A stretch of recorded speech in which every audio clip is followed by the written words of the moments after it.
साखरपुडा एकाशी आणि हनीमून दुसऱ्याशी ऐकताना सुद्धा अंगावरती काटा येईल, पण महाराष्ट्राला हादरवून सोडणाऱ्या लोहगड दरी हत्याकांडात असा काही खळबळजनक चेहरा समोर आलाय ज्याने पोलिसांचे डोळे सुद्धा पांढरे केलेले आहेत। ज्या मुलीसोबत तो सुखी संसाराची स्वप्न पाहत होता त्याच मुलीने त्याला 400 फूट खोल दरीमध्ये ढकलून दिलेला आहे। 6 महिन्यात तब्बल 2000 पेक्षा जास्त कॉल्स आणि लग्न ठरलेलं असताना दुसऱ्याच बॉयफ्रेंड सोबत हनीमून। लोहगडावरील ज्या मृत्यूला एक साधा अपघात समजलं जात होतं तो प्रत्यक्षात कोणत्याही क्राईम थ्रिलर सिनेमाला मागे पाडणारा एक कोल्ड ब्लडेड मर्डर निघालाय। या प्रकरणात आता केतनच्या वडिलांनी जे खुलासे केलेत ते ऐकून तुमचाही काळजाचा ठोका चुकेल। नेमकं काय समोर आलं या केसमध्ये आपण या भागामध्ये बघूया।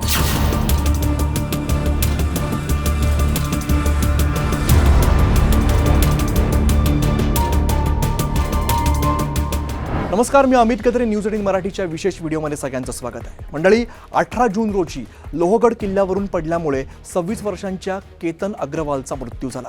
त्याची होणारी पत्नी सिया गोयल हिने पोलिसांना सांगितलं की सुसाट वारा सुटला आणि केतनचा तोल गेला।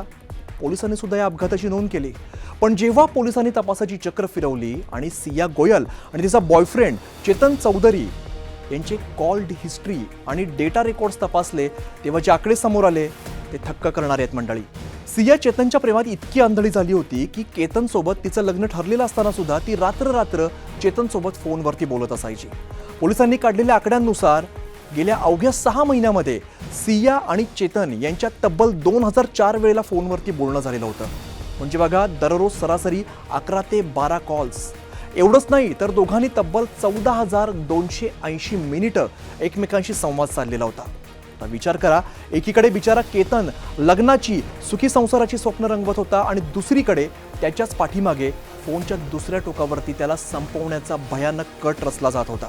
या प्रकरणाला खरा मोठा धक्का बसला जेव्हा केतनचे वडील बडे व्यावसायिक विशाल अग्रवाल यांनी प्रसारमाध्यमांसमोर येऊन अत्यंत संतापजनक दावे केलेले आहेत। वडिलांच्या दाव्यानुसार सियाचं चेतन चौधरी सोबत मागील काही वर्षांपासून केवळ प्रेम संबंध नव्हते तर तिचे इतर अनेक अफेअर्स देखील होते। आणि सगळ्यात धक्कादायक आरोप म्हणजे केतन सोबत साखरपुडा झालेला असताना सुद्धा सिया त्याच बॉयफ्रेंड सोबत म्हणजेच चेतन सोबत हनीमूनला जाऊन आलेली होती। विशाल अग्रवाल यांनी उद्वेगानं सांगितलं की आम्ही गोयल परिवाराला मागील 35 ते 40 वर्षांपासून ओळखत होतो।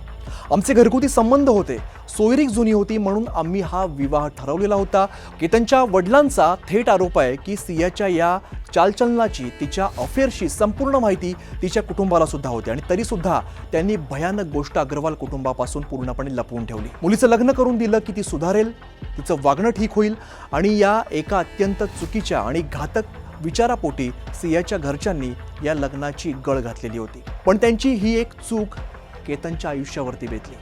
18 जूनला लोहगड किल्ल्यावरती प्री बर्थडे सेलिब्रेशनच्या बहाण्याने केतनला फिरायला नेण्यात आलं।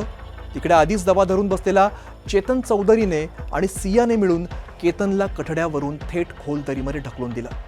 एका सुशिक्षित प्रतिष्ठित कुटुंबातील तरुणाचा असा दुर्दैवी अंत होणं आणि लग्नाआधीच स्वतःच्या होणाऱ्या नवऱ्याला असं क्रूर मर्डर करणं, मंडळी, ही मानसिकता कोणत्या पातळीची आहे? एका चुकीच्या मुलीला सुधारण्याच्या नादामध्ये तिचं सत्य लपवून दुसऱ्याच्या घरात पाठवणं आणि एका निष्पाप मुलाचा बळी देणं, हे मुलीच्या कुटुंबाचं वागणं कितपत योग्य आहे? आज सिया गोयल आणि तिचा बॉयफ्रेंड चेतन चौधरी गजाआड झालेत, पण या घटनेमुळे संपूर्ण महाराष्ट्रासमोर आणि पालकांसमोर अनेक गंभीर प्रश्न उभे केलेले आहेत। या संपूर्ण प्रकरणाबद्दल, मुलीच्या घरच्यांच्या भूमिकेबद्दल आणि अशा गुन्हेगारांना काय शिक्षा झाली पाहिजे याबद्दल तुम्हाला काय वाटतं? तुमची प्रतिक्रिया खाली कमेंटमध्ये नक्की सांगा आणि पाहत रहा न्यूज 18 मराठी।